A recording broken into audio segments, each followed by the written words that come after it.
जय गुरुदेव। गहना कर्मणो गति, कर्म फल का सुनिश्चित सिद्धांत।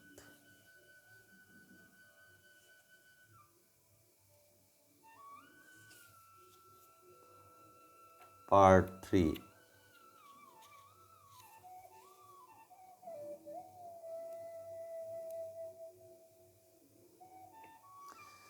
दैविक मानसिक कष्टों का कारण समझ लेने के उपरांत अब दैहिक शारीरिक कष्टों का कारण समझना चाहिए। जन्मजात अपूर्णता एवं पैतृक रोगों का कारण पूर्व जन्म में उन अंगों का दुरुपयोग करना है। मरने के बाद सूक्ष्म शरीर रह जाता है। नवीन शरीर की रचना इस सूक्ष्म शरीर द्वारा होती है। इस जन्म में जिस अंग का दुरुपयोग किया जा रहा है वह अंग सूक्ष्म शरीर में अत्यंत निर्बल हो जाता है। जैसे कोई व्यक्ति अति मैथुन करता हो तो सूक्ष्म शरीर का वह अंग निर्बल होने लगेगा। फल स्वरूप संभव है कि वह अगले जन्म में नपुंसक हो जाए। यह नपुंसकता केवल कठोर दंड नहीं है वरन सुधार का एक उत्तम तरीका भी है। कुछ समय तक उस अंग को विश्राम मिलने से आगे के लिए वह सचेत और सक्षम हो जाएगा। शरीर के अन्य अंगों के शारीरिक लाभ के लिए पापपूर्ण अमर्यादित अपव्यय करने पर आगे के जन्म में वे अंग जन्म से ही निर्बल या नष्ट प्राय होते हैं। शरीर और मन के सम्मिलित पापों के शोधन के लिए जन्मजात रोग मिलते हैं या बालक अंग भंग उत्पन्न होते हैं। अंग भंग या निर्बल होने से उस अंग को अधिक काम नहीं करना पड़ता, इसलिए सूक्ष्म शरीर का वह अंग विश्राम पाकर अगले जन्म के लिए फिर तरोताजा हो जाता है। साथ ही मानसिक दुख मिलने से मन का पाप भार भी धुल जाता है। मानसिक पाप भी जिस शारीरिक पाप के साथ घुला मिला होता है वह यदि राजदंड, समाज दंड या प्रायश्चित द्वारा इस जन्म से शोधित न हुआ तो अगले जन्म के लिए जाता है। परंतु यदि पाप केवल शारीरिक है या उसमें मानसिक पाप का मिश्रण अल्प मात्रा में है तो उसका शोधन शीघ्र ही शारीरिक प्रकृति द्वारा हो जाता है। जैसे नशा पिया उन्माद आया, विष खाया मृत्यु हो गई, आहार विहार में गड़बड़ी हुई बीमार पड़े। इस तरह शरीर अपने साधारण दोषों की सफाई जल्दी जल्दी कर लेता है और इस जन्म का भुगतान इस जन्म में कर जाता है।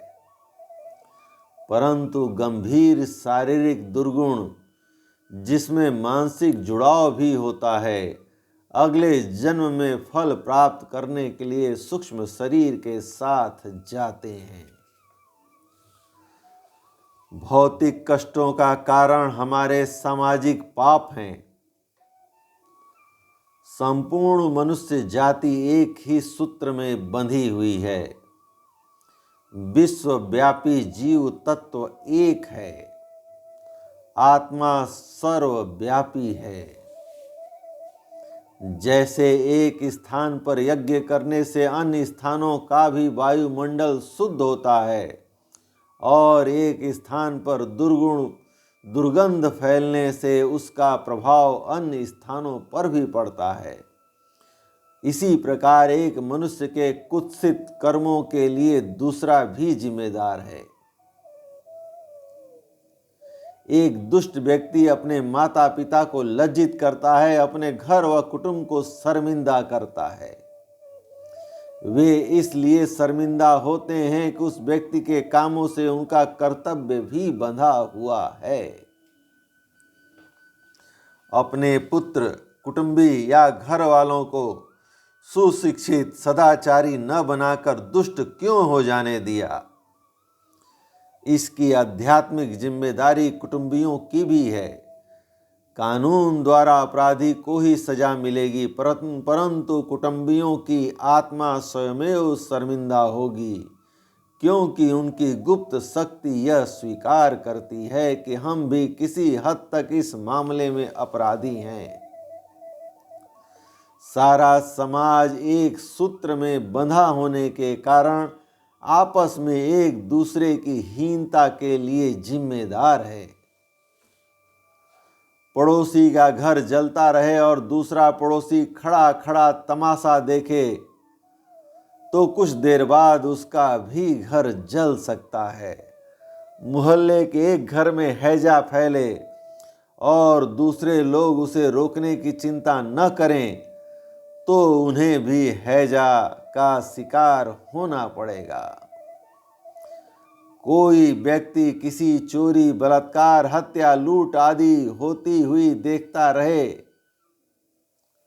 और सामर्थ्य होते हुए भी उसे रोकने का प्रयास न करे तो समाज उससे घृणा करेगा एवं कानून के अनुसार यह भी दंडनीय समझा जाएगा। ईश्वरीय नियम है कि हर मनुष्य स्वयं सदाचारी जीवन बिताए और दूसरों को अनीति पर न चलने देने के लिए भरसक प्रयत्न करे। यदि कोई देश या जाति अपने तुच्छ स्वार्थों में संलग्न होकर दूसरों के कुकर्मों को रोकने और सदाचार बढ़ाने का प्रयत्न नहीं करती तो उसे भी दूसरों का पाप लगता है। उसी स्वार्थपरता के सामूहिक पाप से सामूहिक दंड मिलता है। भूकंप, अतिवृष्टि, दुर्भिक्ष, महामारी, महायुद्ध के कारण ऐसे ही सामूहिक दुष्कर्म होते हैं जिनमें स्वार्थपरता को प्रधानता दी जाती है और परोपकार की उपेक्षा की जाती है। देखा जाता है कि अन्याय करने वाले अमीरों की अपेक्षा मूक पशु की तरह जीवन बिताने वाले भोले भाले लोगों पर दैवी प्रकोप अधिक होता है। अतिवृष्टि, अनावृष्टि का कष्ट गरीब किसान को ही अधिक सहन करना पड़ता है। इसका कारण यह है कि अन्याय करने वाले से अन्याय सहने वाला अधिक बड़ा पापी होता है।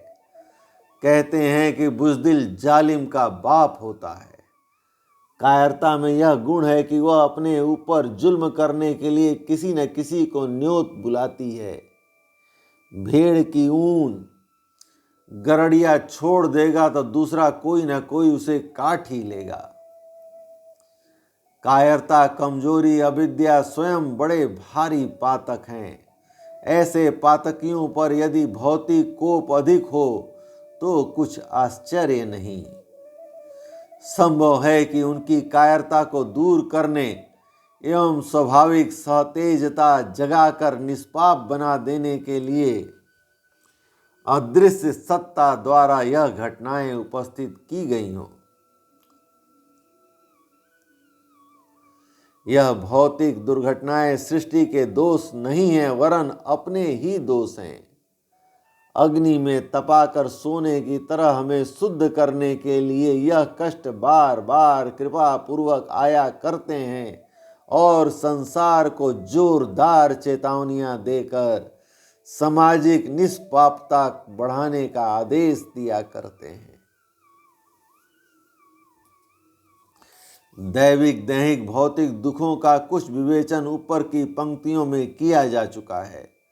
अब हम उसी लेखमाला के अंतर्गत यह बताएंगे कि किस प्रकार के पाप पुण्यों का फल कितने कितने समय में मिलता है। कर्मों की 3 श्रेणियां। 3 दुखों का निरूपण करने से पूर्व कर्म के 3 प्रकारों को जान लेना आवश्यक है। पहला संचित, दूसरा प्रारब्ध और तीसरा क्रियमाण। इन 3 प्रकार के कर्मों का संचय हमारी संस्कार भूमिका में होता है। चित्रगुप्त का परिचय लेख के अंतर्गत पाठक पढ़ चुके हैं।